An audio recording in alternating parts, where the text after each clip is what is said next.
We would throw these out, but we don't want to insult the rest of our garbage.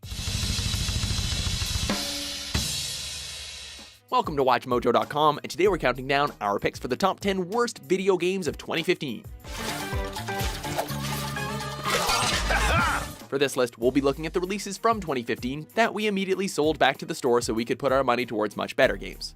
We'll also be looking at a handful of disappointing releases that didn't live up to their potential despite the hype they received before their release. Greetings, friend. I am Abraham Lincoln. We won't be including DLCs, remasters, or video game collections of previously released titles. Because evil always finds a way. Number 10, The Order, 1886. I knew you would return, brother. Come out of the shadows, damn you! Talk about a disappointing way to start our list. We deserve better. This game had so much promise with its dark, alternate retelling of London history. And with 5 years of development, we were ready to take on those werewolves with some stylish-looking guns, until we actually played the game. It's ideal for long-range shooting. I would be honored if you would test its efficacy. It's short, like 6 hours at most, despite being padded with forced walking sections. And there's very little exploration in its gorgeous setting. The gameplay is your average cover shooter, you fight more people than those cool looking creatures we talked about, the story leaves little to be desired thanks to a sequel baiting ending, and with no extra features at all. There's zero reason to want to pick it up after one playthrough. Finish what you have begun, and vanish! Men were never meant to live this life. Number 9. Animal Crossing Amiibo Festival. When your title makes it clear of your game's blatant business intentions, you may as well have called it Animal Crossing Cash Grab. Despite its rather cute and charming aesthetic, it wears thin really quickly when you realize just how boring the game is. The main board game revolves entirely around luck, and the amiibo integration is so poorly tacked on that they pretty much act just as a button that you should be able to push.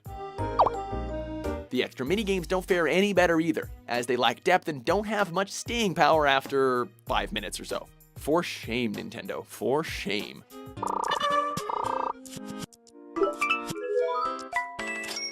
Number 8, Rugby World Cup 2015. Nearly there, but held! Meet HB Studios, the developer responsible for Rugby 15. At the time of doing this list, Rugby 15 was the worst rated game of all time for both the PS4 and Xbox One. Why is this important to know? Simple. Rugby World Cup 2015 is a botched attempt to fix the issues that Rugby 15 had. But this newest installment still has poor controls, no licensed stadiums, no online mode, bad graphics, you name a problem and this game's got it. It's advantage Argentina. It's like they ran it through a spell check and ignored those red squiggly lines. But hey, at least they ran the spell check this time, right? The communication really working well at the line-out. Gets that pass away. Number 7, Attack on Titan, Humanity in Chains.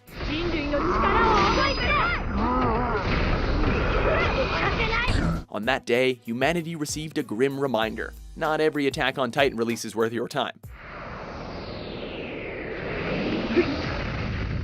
The ability to fly around and battle titans should have been a huge adrenaline rush with a mix of absolute dread. Instead, we got an eShop release that failed to capture the heart-stopping moments of the anime.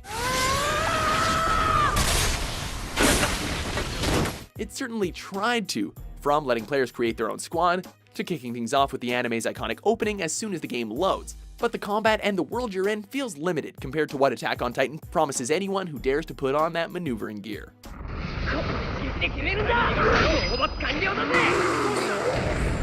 Number 6, Godzilla. Begin your assault. This is one of those games that die-hard fans would buy immediately, no questions asked. A PS4 exclusive starring the most well-known monsters in past and present generations? The ability to destroy cities, fight monsters, play against friends online, and hell, just see Godzilla on the PS4 and it all should have been a dream come true.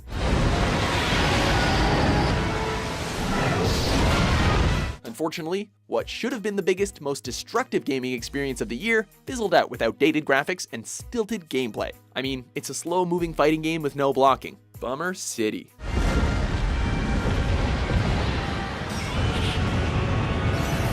Number 5, Raven's Cry. Christopher Raven is on a quest for revenge, but maybe he should have been on a quest for a better game. You're gonna regret this, Toronto. Kill him. This title was so poorly received that its developer, Reality Pump Studios, re-released it in an attempt to fix the issues. I'm telling you, something's off about this whole deal. Bugs, crashes, and other game-breaking things make the adventure practically unplayable. But the biggest issue may be the potential that the game had and the failure to execute. You certainly have a way with people. It had good ideas like pirate ship battles and building your notoriety through fear and killing of your opponents. But sadly, it was done so horribly that it made gamers feel like they were walking the plank. Well, that went well. I guess we should avoid San Juan for a while. Number 4, Motorcycle Club. There's nothing better than the sound of a motorcycle being revved up, am I right? It creates that image of zipping down the street, wind in your hair, and the... What? We can't hear anything, not even the game's soundtrack.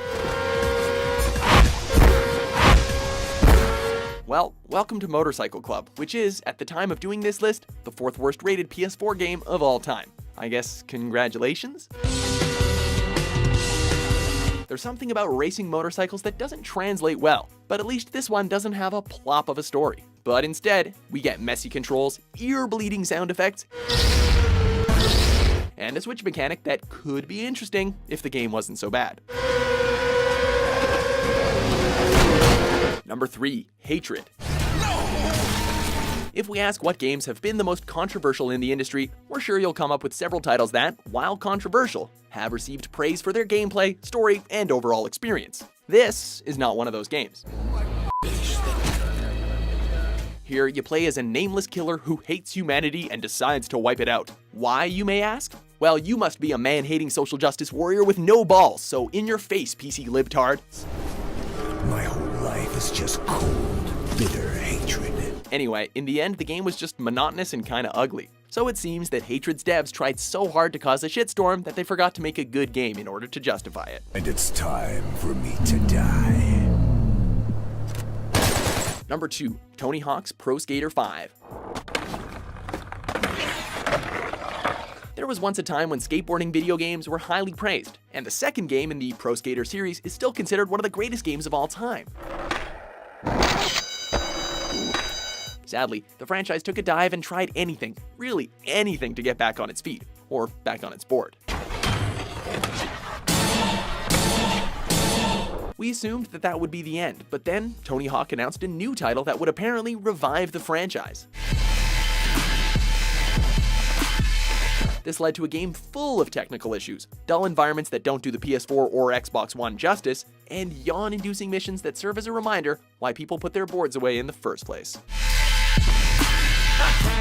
Before we get to our worst game of the year, rather than go through our usual dishonorable mentions, we're instead going to be showcasing the biggest disappointments of the year. These are games that weren't the absolute worst. In fact, many of them are pretty good, but rather they're ones that had huge promise and didn't quite deliver. Nice work, little wing buddy. Hey, that's what I'm here for. First up, Armicrog, a spiritual successor to Neverhood by the creators of Earthworm Jim. That alone was a reason to support it until you played it.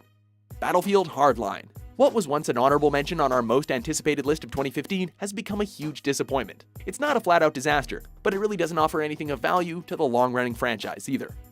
Batman Arkham Knight, PC edition. Despite being one of the best games of the year on the consoles, the PC version suffered from all sorts of performance issues. Some of them were fixed months later, but now it looks like not all of them will be.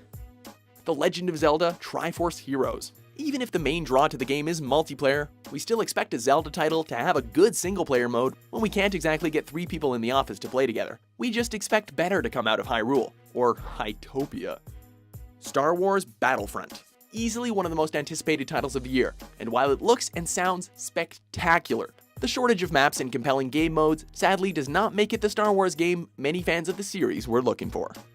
And finally, Evolve. Being able to go up against user-controlled beasts with your friends should have been one of the most fun, unique experiences of the year, but instead it was really repetitive, and the heavy reliance on DLC killed off most of its community in less than a month. Now that those are out of the way, let's go on to number 1. Ain't nobody else around, so let's go with that. Number 1, Alone in the Dark, Illumination. To see one of the biggest influences in the survival horror genre be reduced to the worst thing to come out this year is enough to make anyone sick.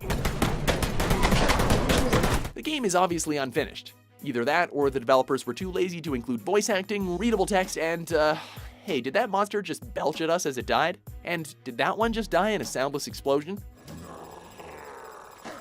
Well, beyond all that, the gameplay is the most cookie-cutter co-op shooter out there. Wait, co-op? The title says alone in the dark, right? Why is there co-op? More importantly, why is there light? It says dark. You couldn't even get the title right. Fail. Do you agree with our list? Nope. Which video game do you regret ever allowing into your collection? For more top 10s published every day, be sure to subscribe to WatchMojo.com. Tommy, don't touch that thing. You don't know where it's been.